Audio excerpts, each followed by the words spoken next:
Here's a hard truth. If toxic people are in your life, it's not their fault. It's yours for allowing them to stay. But don't worry, the power to change this is already in your hands. Toxic individuals don't just appear. They thrive on weak boundaries and feed off your reactions. Most people let them wreak havoc because they fear confronting the truth. You can't fix them, but you can outsmart them.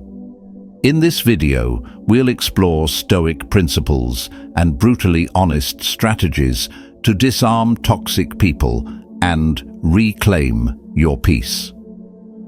By the end, you'll see that your serenity was always within your control.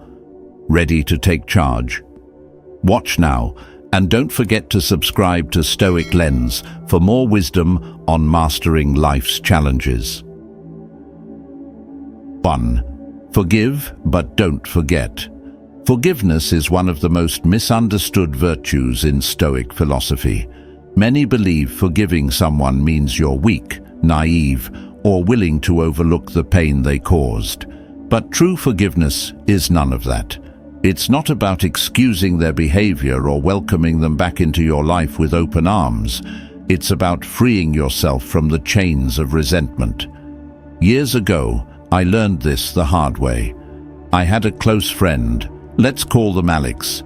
We were inseparable, or so I thought. One day I confided in Alex about something deeply personal, trusting they would keep it between us. But a week later, I discovered they had shared my secret with others, twisting the story to paint me in the worst possible light. The betrayal cut deep. I was furious, not just at Alex, but at myself for trusting them in the first place. The anger stayed with me for months, maybe even years. Every time I saw them, or even heard their name, it felt like the wound was reopening. I carried that resentment everywhere, unaware of how much it was weighing me down. Then, during a particularly low moment, I came across a Stoic quote. "Resentment is like drinking poison and expecting the other person to die." That hit me hard. I realized that while Alex had moved on with their life, I was the one trapped in a cycle of anger and hurt. My resentment wasn't punishing them. It was punishing me. So, I made the decision to forgive, but not in the way most people imagine. I didn't call Alex to reconcile or invite them back into my inner circle. Instead, I forgave them silently in my own heart. I let go of the anger, not for Alex's sake, but for my own peace.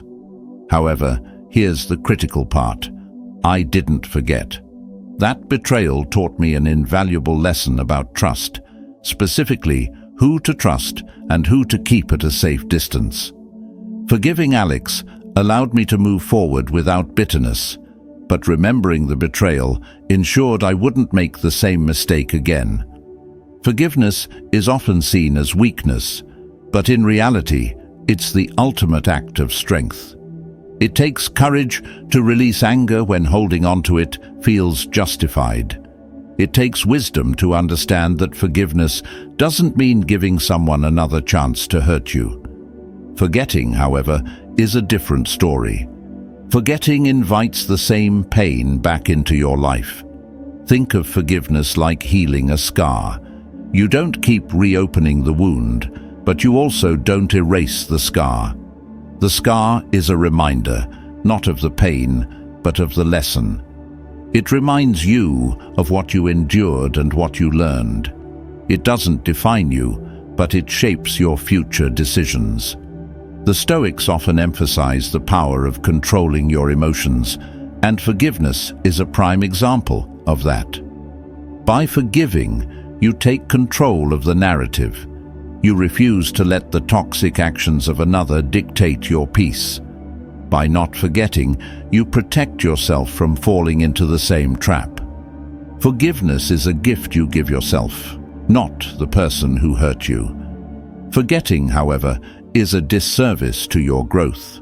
Let go of the bitterness, hold on to the lesson, and carry it with you as a shield, not a burden.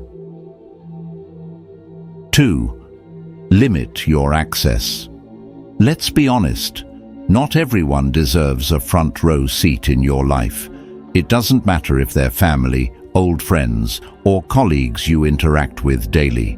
If someone is toxic, emotionally draining, or habitually ignores your boundaries, it's time to limit their access. Some may call it harsh, but prioritizing your peace isn't selfish. It's essential. There was a time when I was a chronic people pleaser. If someone wanted my time, attention, or energy, I gave it without hesitation. I'd spend hours on the phone listening to a friend vent about their problems, ignoring the fact that I had struggles of my own. I'd go out of my way for people who wouldn't even lift a finger for me. Sound familiar? One day, after yet another exhausting call with someone who treated me like their unpaid therapist, I hung up and thought, why am I doing this? What am I actually getting out of this relationship? That's when it hit me. Not everyone deserves unrestricted access to your time and energy. But here's the nuance. Limiting access doesn't always mean cutting someone out completely. Sometimes it's about setting quiet, invisible boundaries. Take the friend who constantly dumps their negativity on you. Instead of indulging them, respond with, "Wow, that's tough. What do you think you'll do about it?" Notice how quickly they lose interest when you stop feeding their habit. Or think about that family member who's always criticizing your life choices. You don't owe them explanations or arguments. Just nod, smile, and keep your plans to yourself. Their disapproval loses its power when they don't know the details to critique. At one point, I had a coworker who thrived on gossip and drama. Every time they'd approach me with a juicy story, I'd respond with, "Oh, I'm not really into office gossip," and walk away.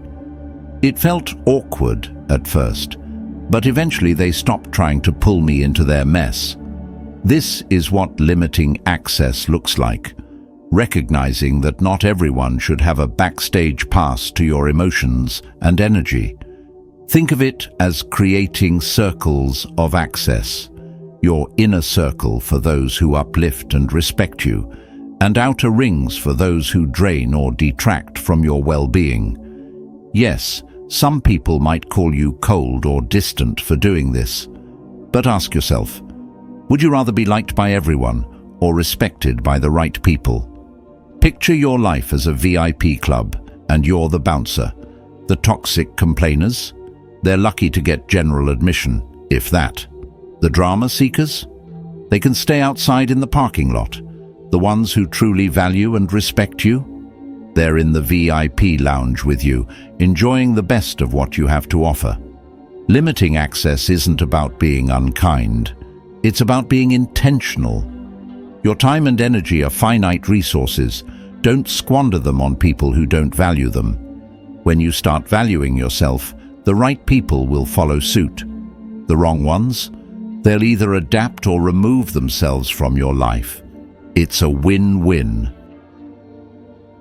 3. Use humor to disarm them. One of the most effective ways to handle toxic people is by not taking them too seriously. Toxic individuals thrive on tension. They feed off drama, conflict, and arguments. But what happens when you refuse to give them what they want? Instead of engaging in their negativity, you deflate their ego with humor. It's like popping a balloon. Their grand performance suddenly loses all its momentum. I remember a particularly toxic coworker who loved to critique everything and everyone. Nothing was ever good enough for this person. Outfits, work habits, even the way people drank their coffee. One day they decided to call out my messy desk in front of a group of colleagues. "Wow, your desk looks like a tornado hit it. How do you even find anything in this mess?" Instead of defending myself or taking offense, I smiled and shrugged. "You're absolutely right. This is my creative chaos."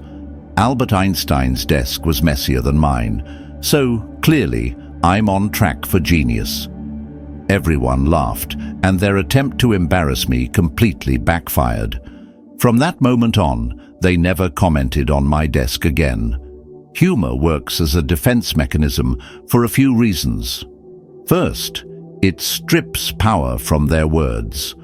When you laugh off their insults, you're signaling that their attempts to hurt you are futile. Second, it disrupts the energy they thrive on.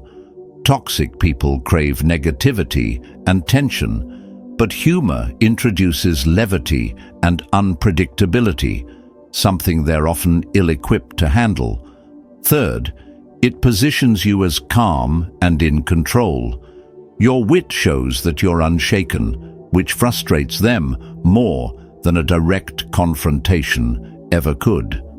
But here's the catch.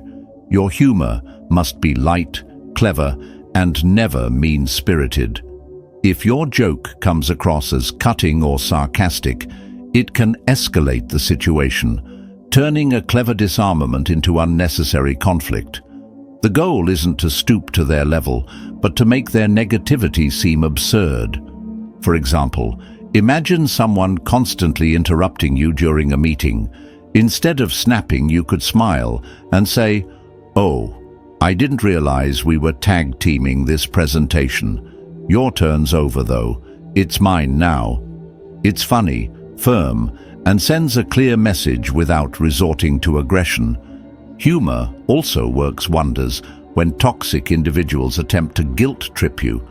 Suppose someone says, "I guess you're too busy to care about me anymore." Instead of apologizing or feeling bad, you might respond with, "You caught me. I've been auditioning for the role of terrible friend, and it seems like I'm crushing it." It exposes their manipulative tactic while keeping the exchange lighthearted. Using humor doesn't mean ignoring the seriousness of their behavior. Instead, it's a way of refusing to let them drag you into their negative energy. It's a quiet assertion of your strength, a way of showing them that their attempts to control or belittle you are futile. By staying calm and witty, you not only protect your peace, but also remind yourself that their actions have no power over you. 4. Know when to walk away. Walking away from a toxic person is one of the most challenging yet liberating choices you'll ever make. It's not just about exiting a bad situation, it's about reclaiming your peace, your energy, and your time. But here's the truth. Walking away isn't always a dramatic one-time decision. Often, it's a quiet, ongoing choice to prioritize your well-being over someone else's chaos. Toxic people have a way of pulling you back in. They'll promise to change or use guilt to manipulate you, saying things like, "If you leave, you're giving up on me." And let's be honest, there's always a part of you that wonders if leaving makes you the bad person. But staying in a relationship, whether it's a friendship, a romance, or even a family tie that drains you, isn't noble. It's self-destructive. I once had a close friend who was magnetic in public, but exhausting in private. Every conversation revolved around their problems, their needs, their endless drama. Anytime I tried to share my struggles, they'd dismiss me or worse, turn it into a competition. "Oh, you think you had a bad day? Let me tell you about mine."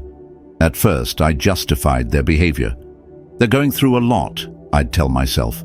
"They don't mean it." But as the months turned into years, I started to see the truth.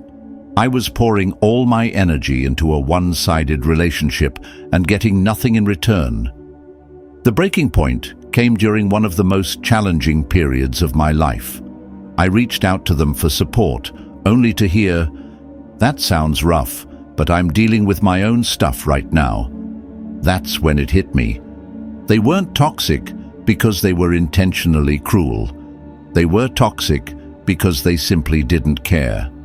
Walking away wasn't easy, but when I finally did, I felt an incredible weight lift from my shoulders. Walking away doesn't always mean a dramatic cutoff. Sometimes it's as simple as reducing contact. Stop answering every call. Delay your responses to their texts. Over time, let them fade into the background of your life.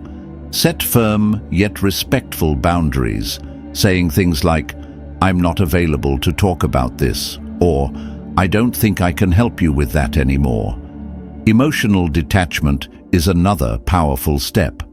Even if you still see or speak to them occasionally, stop letting their opinions or behavior hold power over you. Their chaos doesn't need to dictate your inner peace.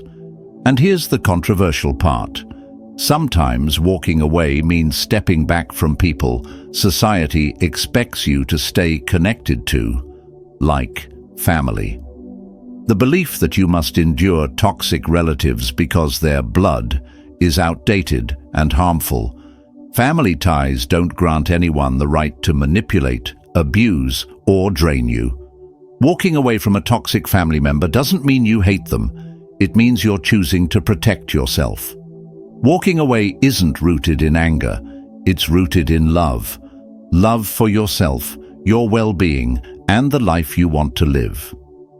It's saying, "I deserve relationships that nourish me, not ones that tear me down."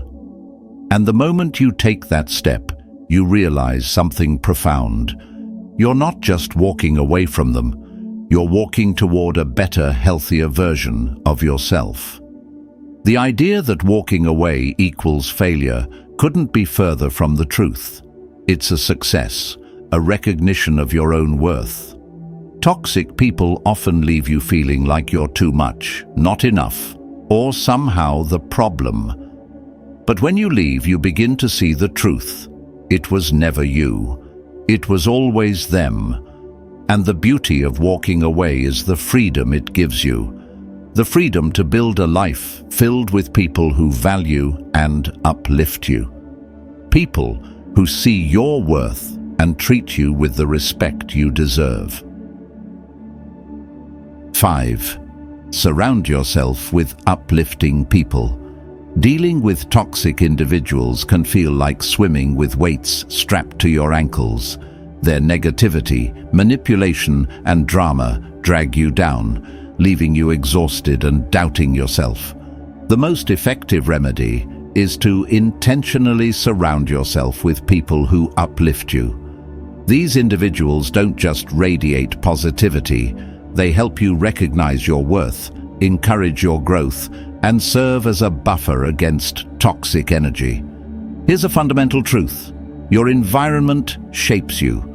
If you spend your time in the company of toxic people, it's only a matter of time before their attitudes, habits, or worldview start to seep into your own.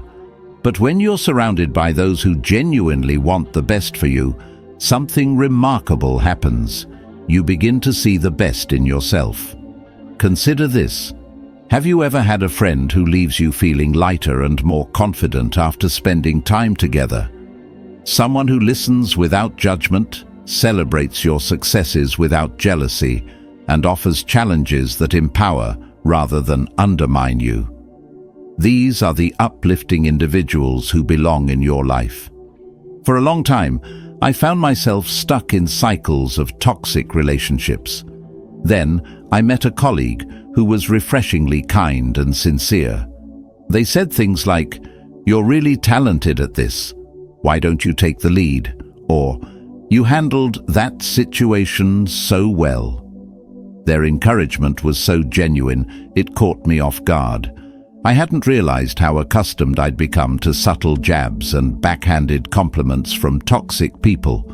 Over time, spending more time with them and others like them showed me what I'd been missing. These people didn't compete, manipulate, or criticize. They simply inspired me to believe in myself and helped me see that I deserved healthier, more supportive relationships. To build a circle of uplifting people, start by identifying your tribe. Look for those who inspire, encourage, and energize you. These might be old friends, mentors, or even new acquaintances.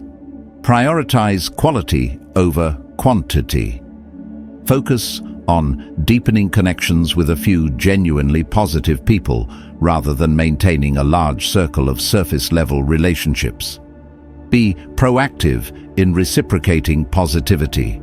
Relationships thrive when both sides give and receive support. Be the person who listens, celebrates, and encourages authentically, just as you hope to find in others. This approach might lead to difficult decisions. You may find that surrounding yourself with uplifting people requires limiting contact or even cutting ties with those who consistently drain you, even if they've been in your life for years. While loyalty is a beautiful quality, it should never come at the cost of your peace of mind. The deeper wisdom here is that uplifting people do more than make you feel good. They remind you that life is meant to be shared with those who see and nurture the best in you. They hold space for your growth, helping you step into the version of yourself you're meant to become simply by believing in your potential. Toxic people will often try to convince you that the world is as bitter, selfish, and manipulative as they are. Uplifting people counter this narrative, showing you that kindness, respect, and authentic connection are still alive and well. Once you experience this kind of support, you'll start to wonder why you ever settled for anything less. 6. Refuse to engage in their games. Toxic individuals thrive on chaos. They act like emotional puppeteers, pulling strings to provoke, manipulate, or control those around them. Their tactics vary, sometimes subtle, like guilt-tripping you into doing something you don't want to do, and other times explosive, stirring up drama to keep the spotlight on themselves. The only way to win is simple. Stop playing. Refuse to engage in their games entirely. Toxic people are masters of baiting you. They'll drop comments designed to provoke a reaction or create scenarios where you feel compelled to defend yourself. But the moment you take the bait, you've already lost. You're now playing their game, by their rules, on their turf. By refusing to engage, you strip away their power, leaving them to spin in the chaos they created.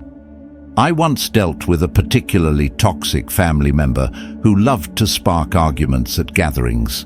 They'd throw out passive-aggressive remarks like, "Must be nice to have so much free time. Some of us actually work hard."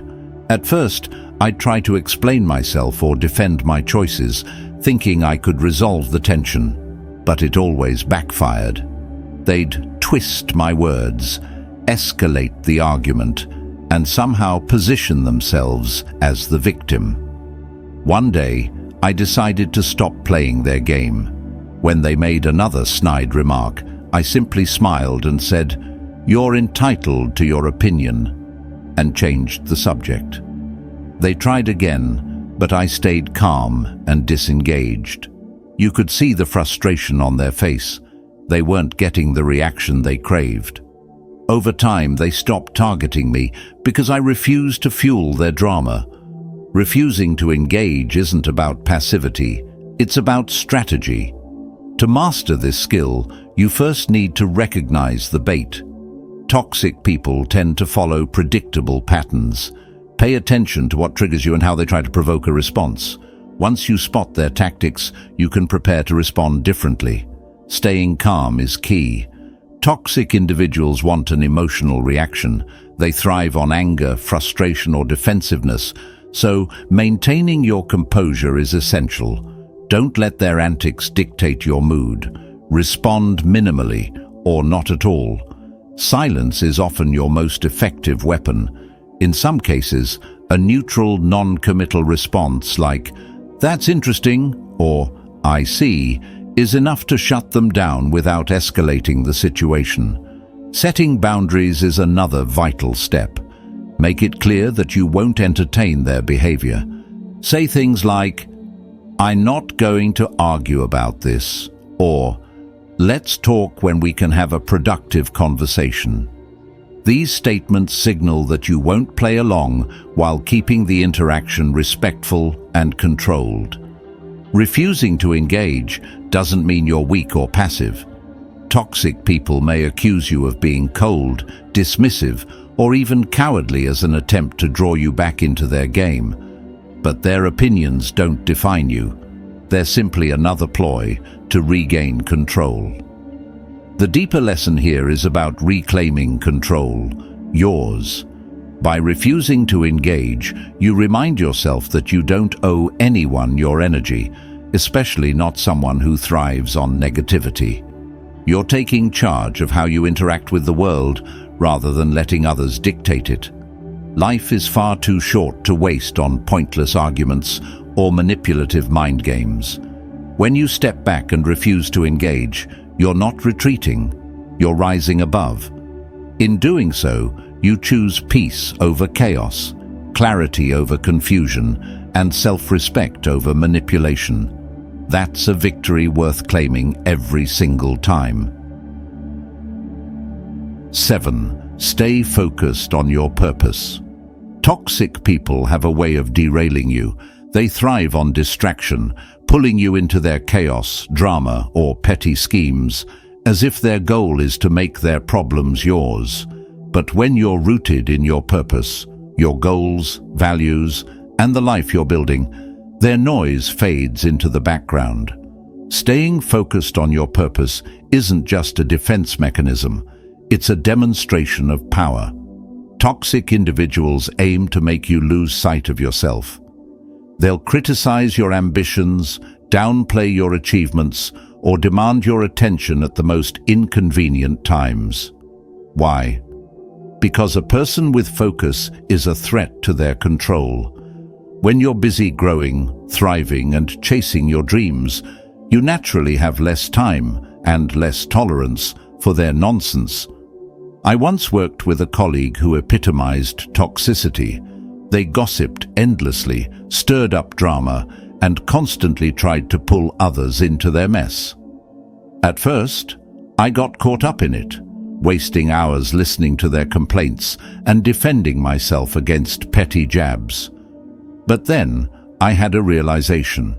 Every moment I spent on their chaos was a moment I wasn't investing in my work, my goals, or my peace of mind. So, I made a choice. I refocused on what truly mattered to me and let their drama play out without me. I started setting firm boundaries, saying things like, "I'm really busy right now.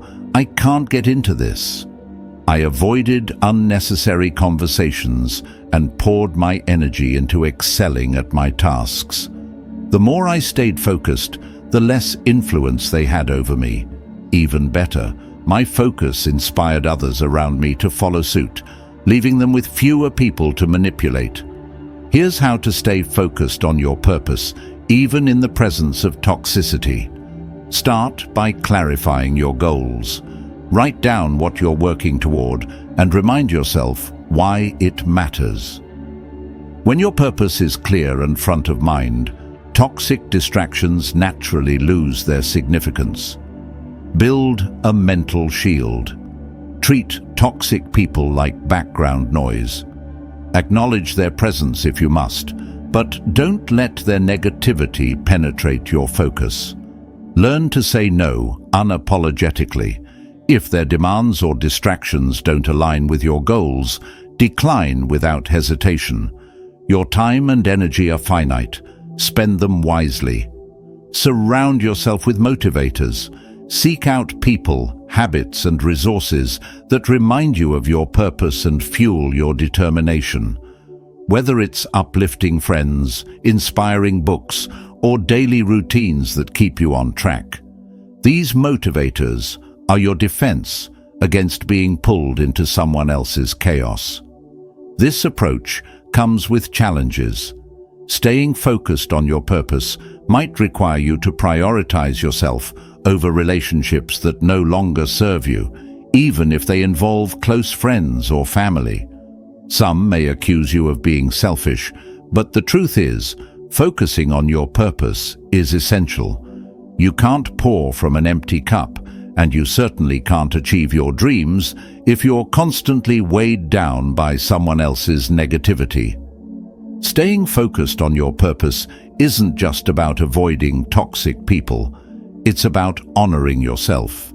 It's a declaration that your time, energy, and aspirations are too valuable to be wasted on unnecessary drama.